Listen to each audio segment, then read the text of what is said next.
こんにちは。仕事に役立つ文房具のお店、天の仕事道具店の店長天です。今日は文章力に自信のない私が日記に書いてて楽しかったな、良かったなと思ったアイデアを5つ紹介します。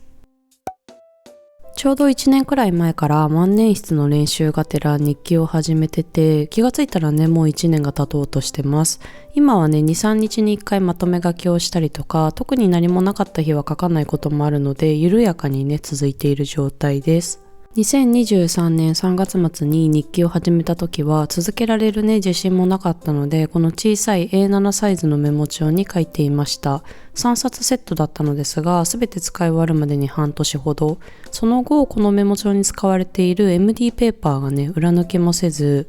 書き心地が良くてね、気に入っていたので、同じ MD ペーパーが使われている日記帳に買い替えました。英語サイズなので、今までのね、4倍ほどの書き込む面積があります。ということで、1年書いてみて、これはね、書いといてよかったなとか、後で読み返して、すごい楽しいなって思ったこととかをね、紹介します。文章力にね、自信がないよという方とか、書くことにマンネリ化している人はぜひね、参考になるんじゃないかなと思うので、最後までご覧ください。一つ目の書いてよかったこと、それは一コマイラストです。もともとね、文字だけで埋めるのがしんどそうだなと思って、半分はイラストを描いちゃおうみたいなね、ノリで、この日記の左にイラスト、右に文章みたいな感じで始めました。でも、イラストがあることで読み返した時にね、記憶がこう映像でね、流れてくるし、あとイラストの中にその時に大事にしていたぬいぐるみとかね、ものがね、結構書き込まれていて、たった1年なんですけど、今との差分を感じられる気がします。あと文章がね、そこまで上手じゃないっていうので、イラストで情報を保管している感じが、バランスがいいかなと思います。絵はね、下手でも自分しか見ないからいいやって気持ちで描いていたんですけど、徐々に描ける表情とかポーズが増えていくのも飽きずに楽しめたポイントだと思います。ただね、回数をこなしても別にうまくはならないというか、下手レベルはね、一緒なので、そこだけ残念。少し慣れてくると、時間があるときはたまにグレーのマーカーとかでいい感じに色を塗ったりとか、ガラスペンに水をつけて万年筆で描いた線をぼかしてね、楽しんだりとかっていうのをしています。書いててよかったポイントの2つ目以降は、この英語サイズのね、日記帳に変えてから書いていたことを紹介します。この英語サイズになると書き込めるスペースがね、結構いろいろあったので、テーマを決めて特集みたいな感じで書くことを決めて書き込んでいたことがあります。まずは嬉しかったことトップ3です。せっかくならね、幸せな出来事をたくさん詰め込んだ日記帳にしたかったので、後でね、読み返した時とか楽しいと思うので、その日あった嬉しかったこと、ラッキーだったことっていうのをトップ3の3つを書いていました。このね、ランキングを書かなきゃいけないって思うと、日中からね、幸せに対してこうアンテナを張ることができます。嫌なことがあったり、不安な気持ちになっていても、幸せなことを日記に書かなきゃいけないからって、そっちにね、敏感になって、日記を書くまではこれを覚えておかなきゃって頭の容量を使うので、結果ね、ずっとハッピーな気分で入れました。ちなみに今は気が向いた時にしかこのランキングは書いていません。理由としてはですね、いつもランキングが何々が美味しかったでね、ちょっと埋まっちゃうんですよ。なので今はそれ以外で何か嬉しいことがあった日にランキングつけて書くようにしています。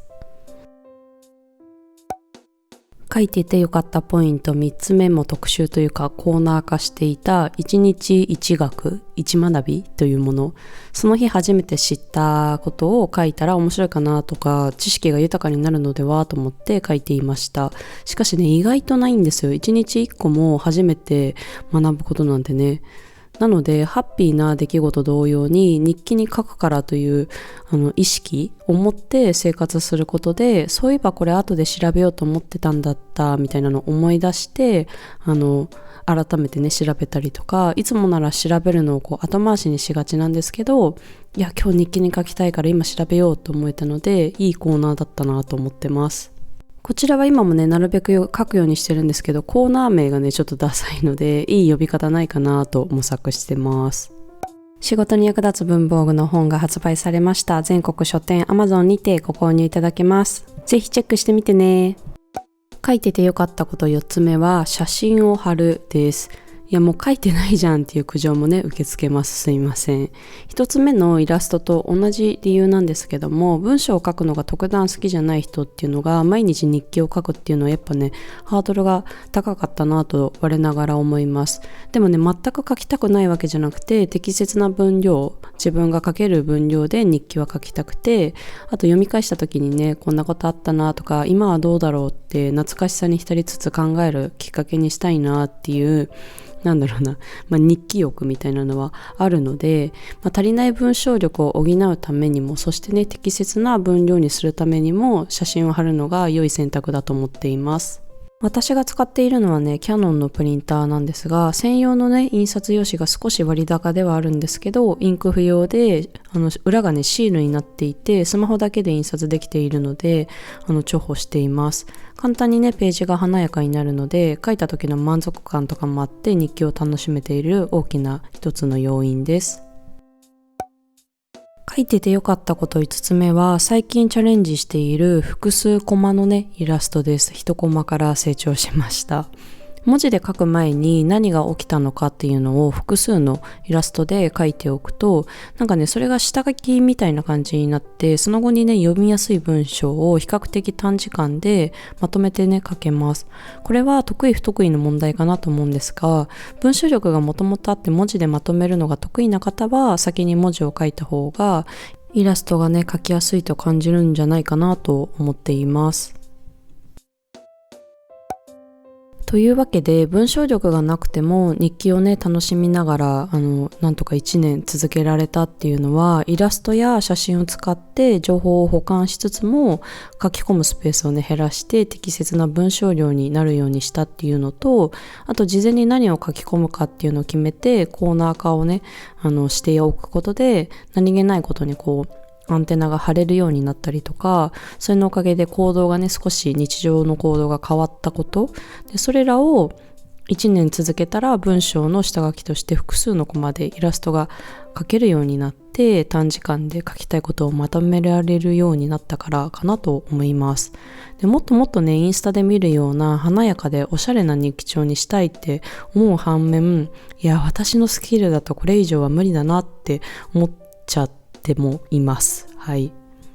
なので限界があるんですが、憧れの気持ちもあるのでね、良さそうな文房具があるとうっかり手に入れてしまう。はい。ということで最後にね、最近買ってよかったのは、今動画に映っている水性ペンでも書き込めるマスキングテープフレーク。こちらだけちょっとね、最後紹介します。こちらはマスキングテープでできたフレークシールなので、こんな感じで位置を間違えてもページを傷めずにね、貼り直しができます。基本的には5柄が1セット、一部ね3柄で1セットになっていて、上にね文字を書いてもいい感じになるような